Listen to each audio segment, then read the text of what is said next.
Hello again, this is Fiendish with Dimension Touring, and this episode of the Tinker Tools video guides is about scale, which is another feeder menu.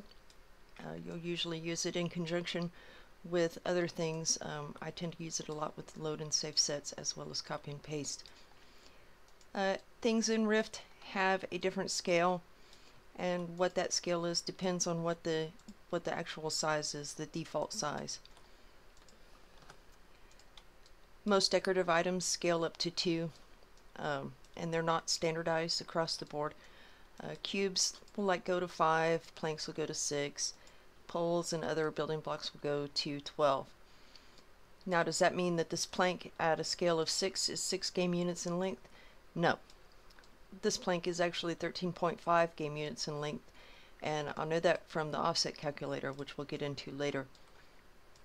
And this cube is not 5 game units in length, it's 3.75.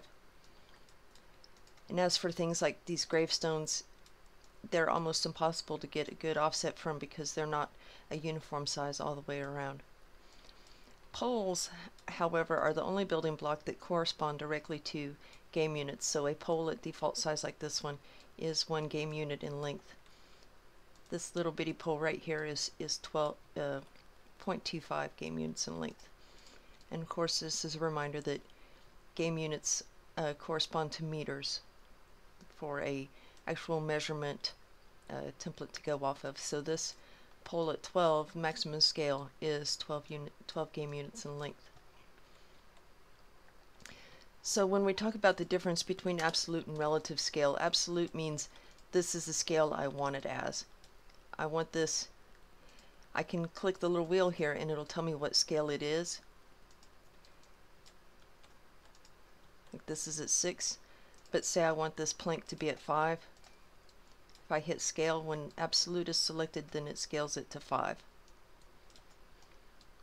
It's pretty easy to work with there. You can scale as a group, however, it won't keep its shape. When you scale as a group, like say if I scale both of these to 0.5, it'll turn them both to 0.5, but they'll still be in the same place, so they won't keep their shape. If I want to scale in a group, then I have to use the relative modifier and as group. So one thing that you can do with absolute scaling is I have this, say I want to make some stripes here, and these planks are currently about 4.5 at their current scale. Say I want to take them and scale them to 3.5.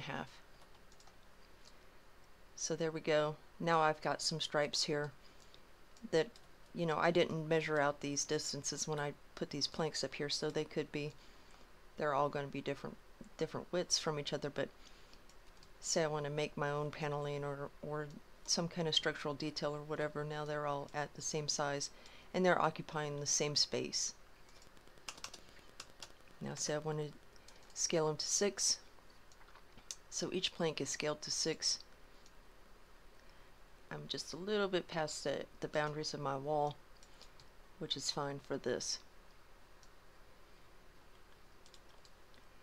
So now let's talk relative scaling, which is actually what we use this a lot more for. Relative scaling is, you can think of it as a percentage or as a multiplier or a divider or however you want to do it. You don't have to be a math whiz to work with incremental scaling. You know, if I say want these to be 80% of their current size, I can type 0.8.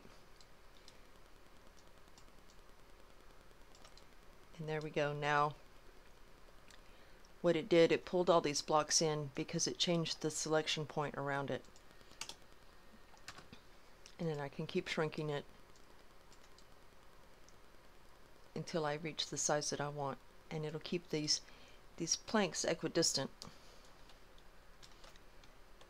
And it doesn't have to work just for that. Let's load up one of my template sets. If you've ever built a dimension and you've had to do a bunch of circles or whatever by hand, you find out pretty quick that it gets tedious to make a whole bunch of them in different sizes. So let's go ahead and load up this one.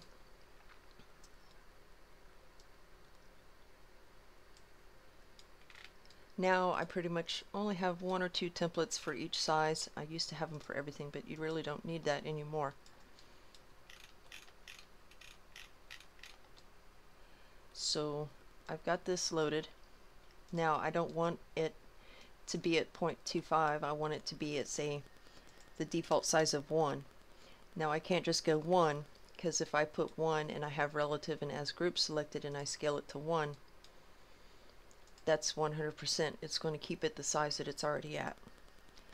If I want it to go to, say, 0.5, I need to scale it 2 times larger than it currently is.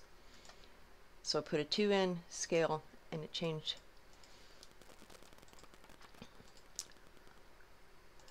And it changed all these blocks to 0.5.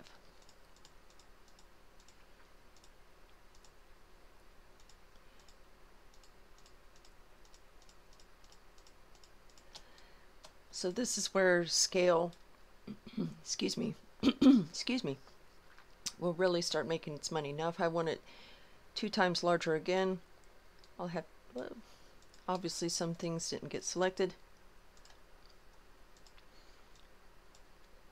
but there's an easy fix for that.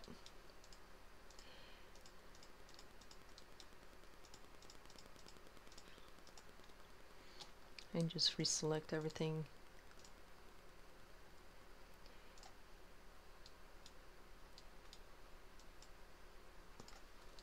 And load the set back up without using new items checked.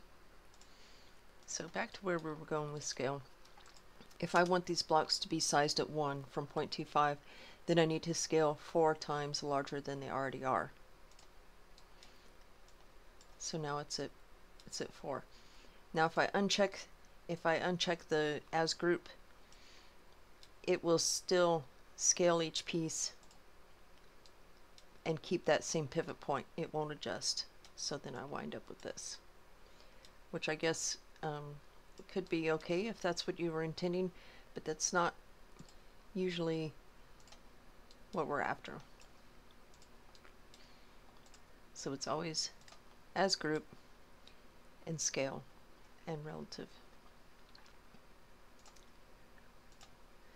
Now while I have this on, I cannot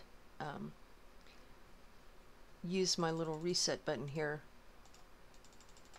and while they're all selected, it's not going to show me what the scale of each block is.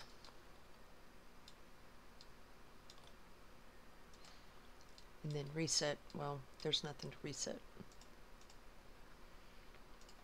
And it doesn't just work for circles, it can work for uncommon shapes as well. Say, my bags are in pretty sad shape right now.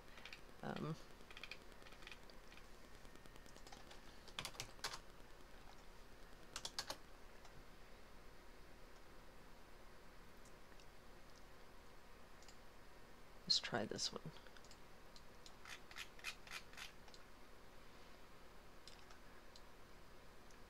This should be a copy of the little piece that's on top of my test structure here. This was going to be a dome. I'm trying to figure out how to do it without using so many items. And so far that's not working out for me. Currently, each block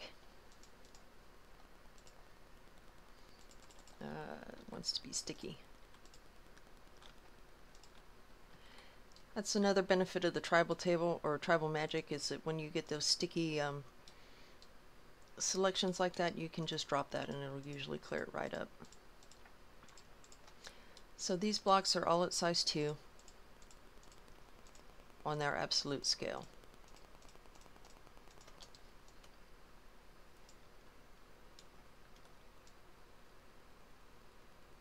So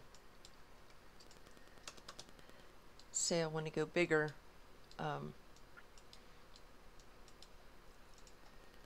can do like a 1.2 and scale. And you know, I'm not doing the math to figure out how much bigger it's going. I'm just kind of guesstimating, because I did promise to do these guides with no math. Then if I want to shrink it down, I can say 0.8, and then it's 0.8 of where it was at the 2.4 scale. So if it sounds complicated, I apologize, because it's really not. And if you need to resize something as a group, then relative scaling is definitely where it's at. There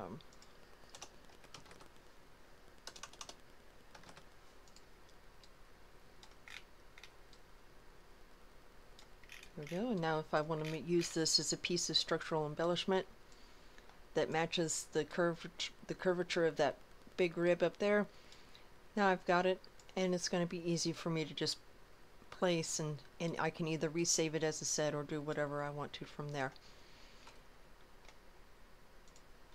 And that pretty much covers scaling. One of the feeder menus to Tinker Tools. It's really easy to work with. Just like with every function, my way is not the only way, and I strongly encourage you, if you wish to try out this add-on, play with the functions, see what they do, see how to make them work for you.